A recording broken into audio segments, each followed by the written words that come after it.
శశివర్ణం చతుర్భుజం ప్రసన్నవదనం ఛాయే సర్వవిఘ్నోపశాంతయే అగజాననపద్మార్కం గజాననమహర్నిశం అనేకదంతం భక్తానాం ఏకదంతముపాస్మహే.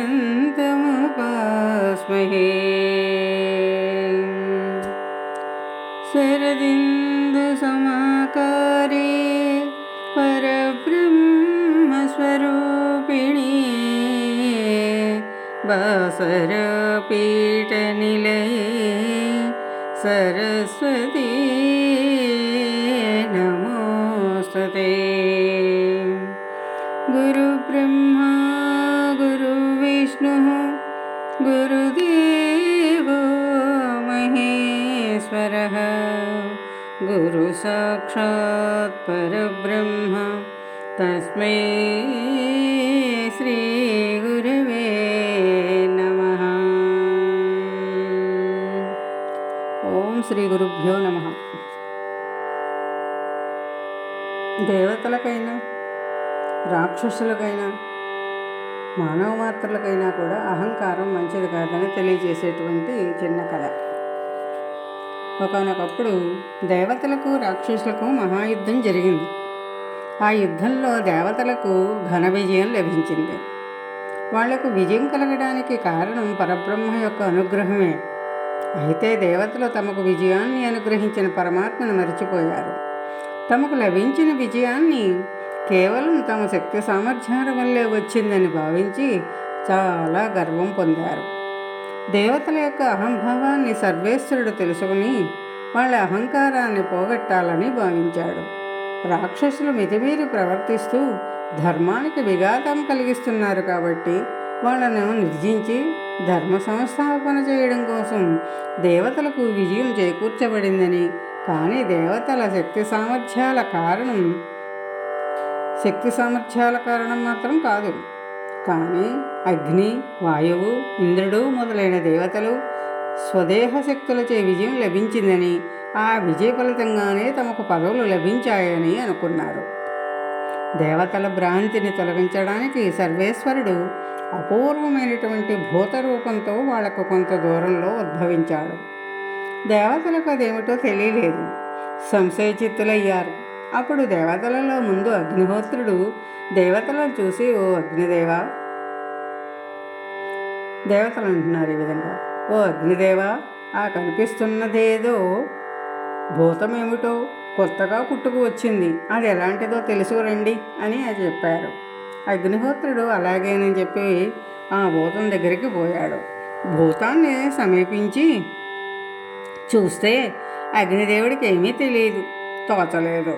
అప్రతిభుడై దిగాలుగా నిలిచిపోయాడు. ఆ భూతం అగ్నిదేవితో, నీవెవడవు అని అంది. అగ్నిదేవుడు, నేను అగ్నిహోత్రుడను, నన్ను జాతవేదుడని పిలుస్తారు అని సమాధానం చెప్పాడు. అప్పుడు భూతం, నీ అందేమీ శక్తి కలదు అని ప్రశ్నించింది. అగ్నిదేవుడు ఈ విధంగా చెబుతున్నాడు, నేను దేనినైనా దహించి భస్మం చేయగలను అన్నాడు. అప్పుడు ఆ భూతం, ఓహో, అంత గొప్పవాడవా, బాగుంది, దీన్ని కాల్చేయి అని ఒక చిన్న గడ్డి పరకను అగ్నిదేవుడు ముందుంచింది. అగ్నిదేవుడు సర్వప్రయత్నాలు చేశాడు. తన శక్తినంతటినీ వినియోగించాడు. ఆ గడ్డిపోతును దహించడానికి ప్రయత్నం చేసి సాధ్యపడక సిగ్గుతో దేవతల దగ్గరికి వచ్చి వాళ్లతో, ఆ భూతం ఎలాంటిదో తెలుసుకోవడం నా వల్ల కాలేదు అని చెప్పాడు. తర్వాత దేవతలందరూ కలిసి వాయుదేవుని చూసి, ఓ వాయుదేవా, నీవు మహాబలుడవు కదా, నీవు వెళ్ళి ఆ మహాభూతాన్ని చూచి అది ఎలాంటిదో తెలుసుకొనిరా అన్నారు. వాయుదేవుడు, అదంత పని, ఇలా వెళ్ళి అలా తెలిసి వచ్చేస్తాను అని చిటికలు వేసుకుంటూ ఆ భూతం దగ్గరకు పోయాడు. వాయుదేవుడు కూడా ఆ భూతం యొక్క తేజో విశేషాన్ని చూసి అప్రతిభుడైనాడు. ఏమీ తెలియలేదు, ఏమీ తోచలేదు, అలాగే నిలబడిపోయాడు. ఆ భూతం వాయుదేవుని చూసి, నీవెవరవు అంది. వాయుదేవుడు ఈ విధంగా అన్నాడు, నేను వాయుదేవుణ్ణి, నన్ను మహాబలుడు అని చెబుతారు అన్నాడు. అప్పుడు ఆ భూతం, నీకేమి శక్తి ఉంది అని ప్రశ్నించింది. వాయుదేవుడు ఈ విధంగా అన్నాడు, నేను ఈ ప్రపంచంలోని సర్వాన్ని లాగేటటువంటి శక్తి కలవాడిని అని సమాధానం చెప్పాడు.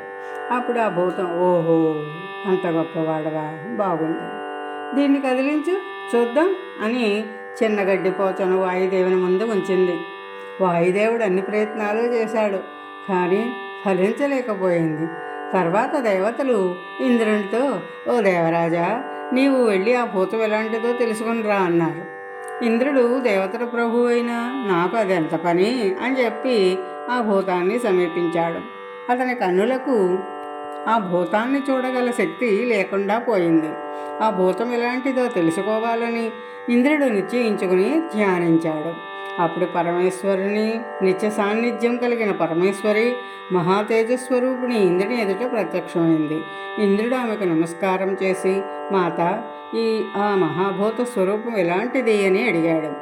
ఆ తల్లి ఈ విధంగా చెబుతోంది, ఓ ఇంద్రుడా, ఇది బ్రహ్మం, పరమేశ్వరుడు.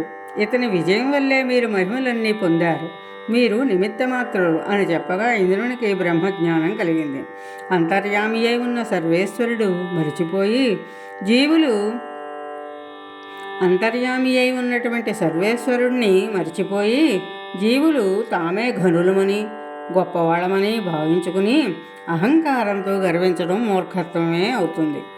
భగవంతుని తెలుసుకోవడానికి ఏకాగ్రచిత్తం, ఇంద్రియ నిగ్రహం ఉండాలి. ధర్మమైనటువంటి పనులు చేయాలి. ఇది దేవతలకు గుణపాఠమే కాదు, అందరికీ తెలుసుకోవలసినటువంటి నీతిపాఠం కూడా.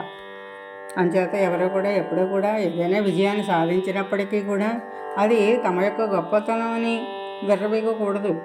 అహంకారంతో విర్రవీగితే ఏమవుతుందంటే మళ్ళీ ఆ పరబ్రహ్మ, ఆ భగవంతుని వల్లే గర్వభంగం, అదే అహంకారం నశిస్తుంది. మరి అందుచేతన ఏమిటంటే ఎప్పుడూ కూడా అహంకారం పనికిరాదు ఎవరికైనా సరే.